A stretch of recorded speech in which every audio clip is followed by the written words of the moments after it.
Kentucky Fried Chicken is a famous American brand. Families all around the nation have been getting together around the dinner table for decades to share that bucket of the original recipe along with the mashed potatoes, biscuits, and gravy. I'm sure I'm not the only one with those kinds of enjoyable memories. They were, after all, the epitome of a prosperous fast food franchise. If competitors could somehow duplicate any of that KFC magic, they would count themselves lucky, and that sounds strange today because it's not the case anymore. They seem to be less popular now than they were a while ago. Additionally, they have had some financial low times. Perhaps the easiest way to illustrate that would be to take a look at their number of locations in the United States, which has been progressively declining for a while. If you're talking about higher sales or most locations, it would be around 2004. For market share, that would be in the mid-1970s. Also, there's a strong case to be made for the fact that, in terms of both quality and customer happiness, the Colonel's tenure before 1964 was their greatest. KFC is one of the biggest stories in fast food. Today, I will discuss how KFC has changed over the years, emphasizing the various owners along the way and outlining what I think are the 5 main causes of its decline. Colonel Sanders was the original owner of Kentucky Fried Chicken. He was a fascinating man with a colorful life. His father passed away when he was 6 years old, which is when he learned how to cook. In order to provide for the family, his mother had to work non-stop, and when he was 12 years old, young Harland, as he was known at the time, was forced to cook for his 2 younger siblings. He didn't get along with his new stepfather, so he left home to work as a farmhand after dropping out of school. But that turned into a variety of different jobs over the next 20-plus years. In 1929, he opened a gas station in Kentucky and converted a storage room of the gas station into an eating area where he served customers chicken and vegetables, and of course, the biscuits. The food turned out to be a hit, so the next year he opened a nearby restaurant/motel with 142 seats when he turned 40. And that, in my opinion, marks the beginning of the company that would eventually become Kentucky Fried Chicken. He entirely focused on growing the idea through franchising in the 1950s, and in 1952, he opened the first franchise location in Utah, and after 4 years, he started traveling full-time to persuade individuals all over the United States to start their own KFC restaurants. The recognizable red and white striped theme of the restaurants, the signature recipe he had perfected with its 11 herbs and spices, and of course, the branding featuring his own distinctive appearance, which at this point has probably become even more iconic than the restaurants themselves, all had an impact on these prospective franchisees. To be fair, that was a very brief summary, but that's how we built the chain to over 600 locations across the country before selling it all in 1964. A group of investors paid $2 million to purchase the business that year, which will be about $19.8 million today. Colonel Sanders was promised a salary of $40,000 per year if he remained the company's public face, making appearances in public and igniting interest in the brand. These new owners were even more effective in opening new restaurants than the Colonel was, because within just 6 years of taking control, by the end of that decade, there were 3,400 KFC in operation, and that leads me to the first reason behind their decline. 3,400 locations in 1970, just think about that number. That is an insane figure. KFC became, I think, the largest fast food business in the country as a result. They were twice the size of McDonald's. Particularly when you limit it to only chicken restaurants, they had an advantage over any other fast food chicken restaurant you can think of now in almost every market in the country, and the truth is, most of them didn't even exist yet. However, KFC has struggled to stay up with them as the years have gone by, and the market has grown increasingly competitive. Take Boston Market, for instance. In the 1990s, they gained popularity by providing rotisserie chicken. KFC therefore sold the exact same chicken, following their example. After more than 50 years, KFC lost its position as the best-selling chicken restaurant in the US to Chick-fil-A in 2013.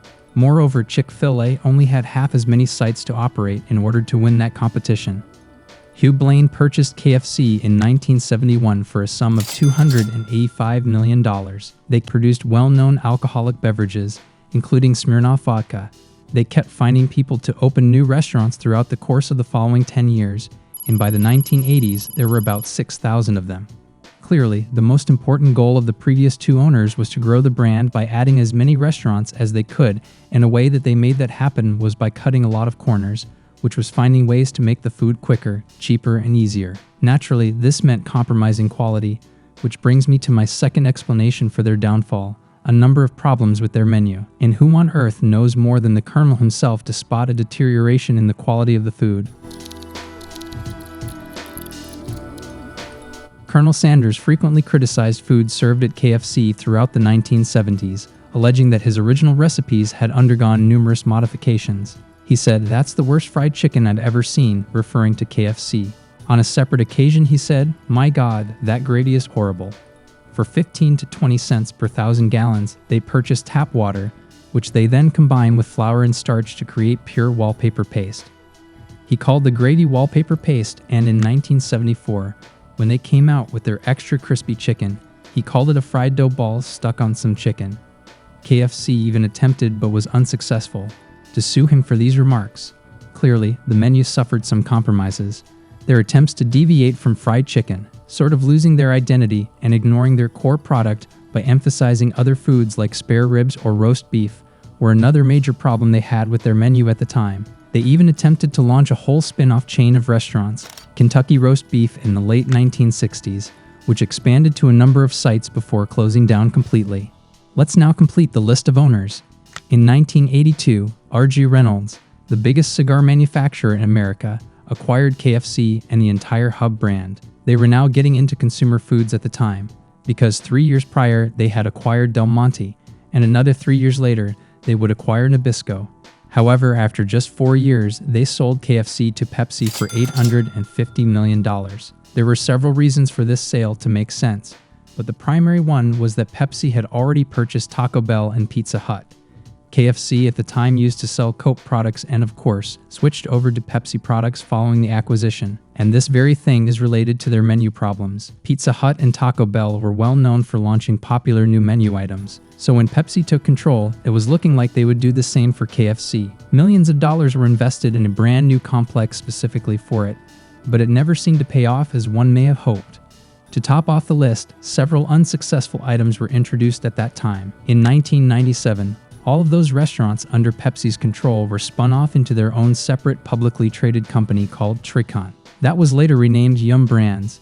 They then explored co-branding and bought and sold other fast food concepts, several of which were located in the same building, but that is where KFC still remains today.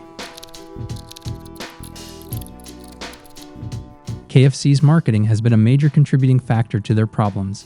They lost their spokesperson when Colonel Sanders passed away in 1980 at the age of 90.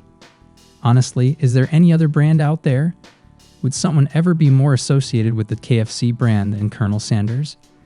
I was not even alive the same time as him, but I effortlessly associate the two, and in all honesty, I don't really know exactly what KFC was supposed to do here either. Other campaigns haven't been nearly as memorable or successful. They have tried to bring him back in cartoon form in the 1990s and more recently as various celebrities dressed up as him.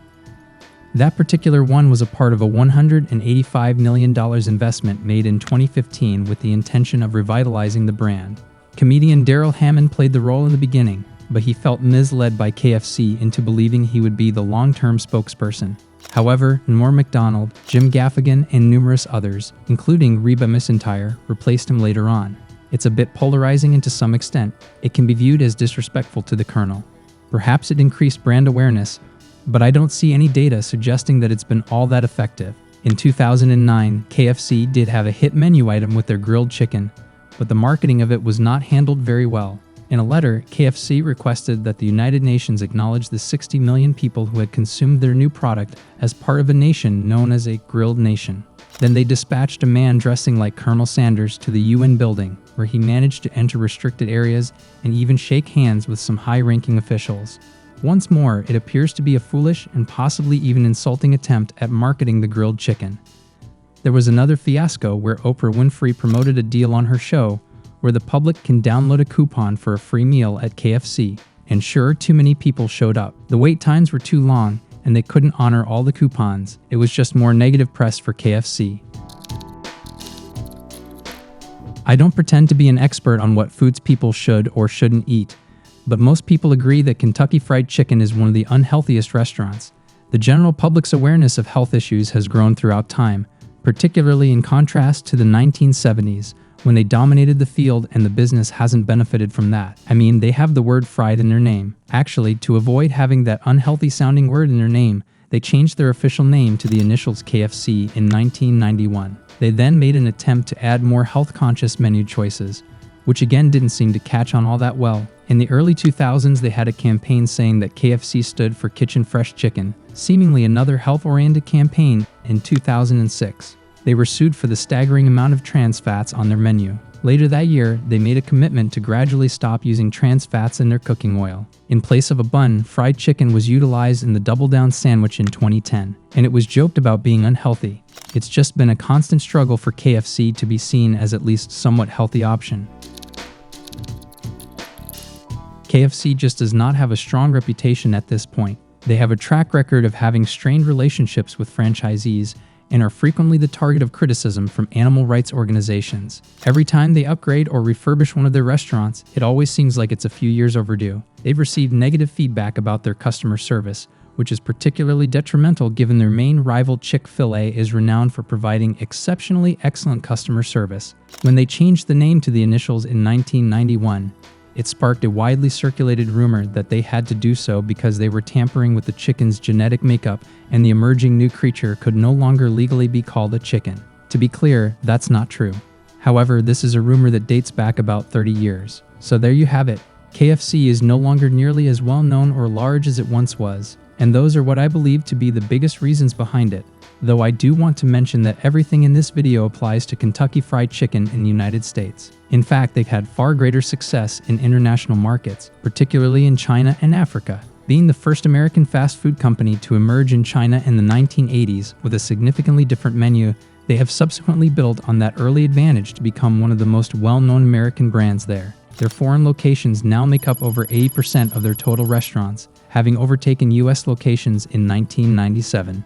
To be fair to KFC, they have been concentrating most of their efforts on international markets lately, so perhaps this is another factor contributing to their decline in the United States. Tell me in the comments below, what are your thoughts on KFC? Do you like getting that classic bucket of chicken or one of their limited time offerings? Or would you rather go to one of their competitors? And has that opinion changed over the years? Furthermore, do you agree with my list of causes for their decline? Or is there anything I should have added? And what further opinions do you have on Kentucky Fried Chicken? Leave them in the comments. I'd like to hear what you have to say. Thank you for watching. I will see you in the next one.